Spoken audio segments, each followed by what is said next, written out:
With deep gratitude in our hearts for our spiritual master, Srila Prabhupada, let's dive deep into the divine journey of Bhagavad Gita.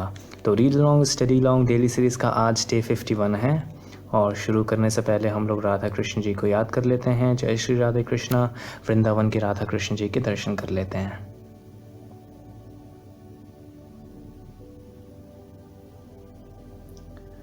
हाँ जी, तो हम लोग chapter 2 पढ़ रहे हैं, अध्याय 2 गीता का सार, और इसमें आज हम लोग श्लोक नंबर 22 पढ़ने वाले हैं, जो कि कुछ इस प्रकार है। वासांसि जीर्णानि यथा विहाय नवानि गृह्णाति नरोपराणि तथा शरीराणि विहाय जीर्णानि अन्यानि संयाति नवानि देहि। इसका अर्थ है, जिस प्रकार मनुष्य पुराने वस्त्रों को त्याग कर नए वस्त्र धारण करता है, उसी प्रकार आत्मा पुराने तथा व्यर्थ के शरीरों को त्याग कर नवीन भौतिक शरीर धारण करता है। तो यहाँ पर श्री कृष्ण जी हम लोगों को बहुत सिंपल वे में समझा रहे हैं कि जैसे हम लोगों के कपड़े बहुत पुराने हो जाते हैं तो हम लोग कपड़े बदल देते हैं, नए कपड़े ले आते हैं, उसी तरह जब शरीर खराब हो जाता है तो आत्मा वो शरीर बदल देता है। तो इसका तात्पर्य है, अणु आत्मा द्वारा शरीर का परिवर्तन एक स्वीकृत तथ्य है। It is an accepted fact कि जो भी शरीर में परिवर्तन होते हैं वो अणु आत्मा की प्रेजेंस में होते हैं, मतलब डेड बॉडी में नहीं होते हैं। आधुनिक वैज्ञानिक तक जो आत्मा के अस्तित्व पर विश्वास नहीं करते, पर साथ ही हृदय से शक्ति साधन की व्याख्या भी नहीं कर पाते, उन परिवर्तनों को स्वीकार करने को बाध्य हैं जो बाल्यकाल से कुमार अवस्था और फिर तरुण अवस्था तथा वृद्ध अवस्था में होते रहते हैं।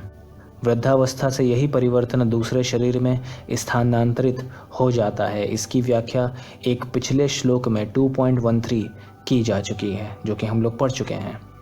अणु आत्मा का दूसरे शरीर में स्थानांतरण परमात्मा की कृपा से संभव हो पाता है। परमात्मा अणु आत्मा की इच्छाओं की पूर्ति उसी तरह करते हैं जिस प्रकार एक मित्र दूसरे की इच्छा पूर्ति करता है। मुंडक तथा श्वेताश्वतर उपनिषदों में आत्मा तथा परमात्मा की उपमा दो मित्र पक्षियों से दी गई है जो एक ही वृक्ष पर बैठे हैं। इसके बारे में मैंने आपसे इस्कॉन डिज़ायर के एक ब्लॉग के थ्रू समझाया था। उसमें एक अच्छी सी फ़ोटो भी थी जिससे हम इस बात को समझ सकते थे। आगे है, इनमें से एक पक्षी अणु आत्मा वृक्ष के फल को खा रहा है और दूसरा पक्षी कृष्ण अपने मित्र को देख रहा है, मतलब विटनेस कर रहे हैं। यद्यपि दोनों पक्षी समान गुण वाले हैं, किंतु इनमें से एक भौतिक वृक्ष के फलों पर मोहित है, किंतु दूसरा अपने मित्र के कार्यकलापों का साक्षी मात्र है। कृष्ण साक्षी पक्षी हैं और अर्जुन फल भोक्ता पक्षी। यद्यपि दोनों मित्र सखा हैं, किंतु फिर भी एक स्वामी है और दूसरा सेवक है। अणु आत्मा द्वारा इन संबंध की विस्मृति ही उसके एक वृक्ष से दूसरे पर जाने या एक शरीर से दूसरे में जाने का कारण है। मतलब कि हम लोग जो जीव आत्मा है, अणु आत्मा है, हम लोग जब अपना श्री कृष्ण जी से वो संबंध भूल जाते हैं कि वो हमारे सखा हैं, वो हमारे स्वामी हैं, तो वही रीज़न बनता है हमारा एक शरीर से दूसरे शरीर में जाने का। वरना हम लोग मुक्ति पा लिए होते, हमें दूसरे शरीर की ज़रूरत ही ना पड़ती। जीवात्मा प्राकृत शरीर रूपी वृक्ष पर अत्यधिक संघर्षशील है, किंतु ज्यों ही वह दूसरे पक्षी को परम गुरु के रूप में स्वीकार करता है, जिस प्रकार अर्जुन कृष्ण का उपदेश ग्रहण करने के लिए स्वेच्छा से उनकी शरण में जाता है, त्यों ही परतंत्र पक्षी तुरंत सारे शोकों से विमुक्त हो जाता है। मतलब कि अगर हम लोग भी अर्जुन की तरह श्री कृष्ण जी के सामने शरणागत हो जाते हैं तो हमारी भी सारी प्रॉब्लम्स सॉल्व हो जाएंगी।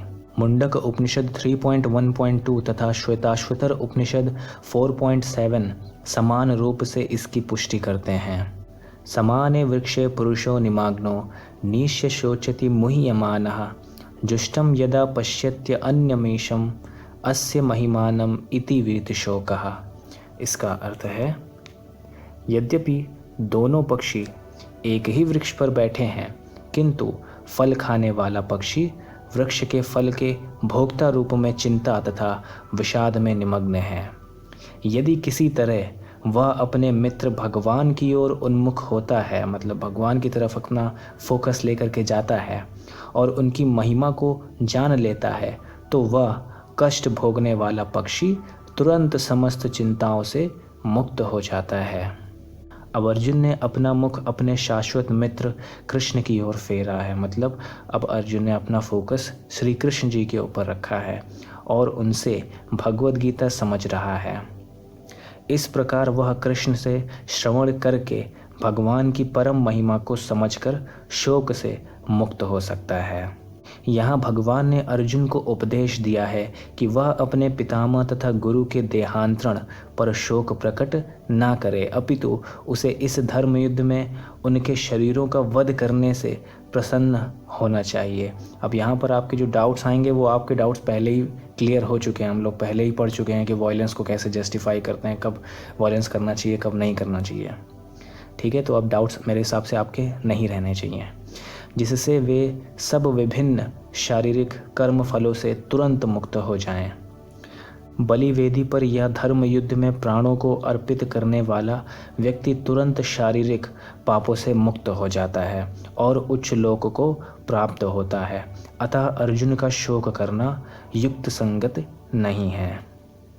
तो अच्छी संगत करो, श्री कृष्ण जी का नाम लो या अपने भगवान का नाम लो, चैंट करो, हैप्पी रहो, चैंट एंड बी हैप्पी।